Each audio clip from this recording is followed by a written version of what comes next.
kind of gone with a few people to start up their own little company somewhere. And went to White Center Taxi when a guy from Yellow Cab bought White Center Taxi.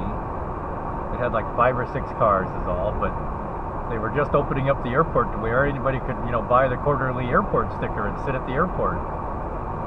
So we had the little local business, and the cars could sit at the airport. And White Center wasn't too far away from the airport anyway. But he was closing down the office at 10 o'clock at night. So I was just taking my car over there. It was a big, kind of like this, a big Plymouth Fury with a big, huge trunk. I had it all carpeted and stuff, and I just backed the car into the garage right up to where the office desk was. And then after 10 o'clock at night, I'd just sleep in the trunk, and then I'd reach out and answer the phone when it was ringing.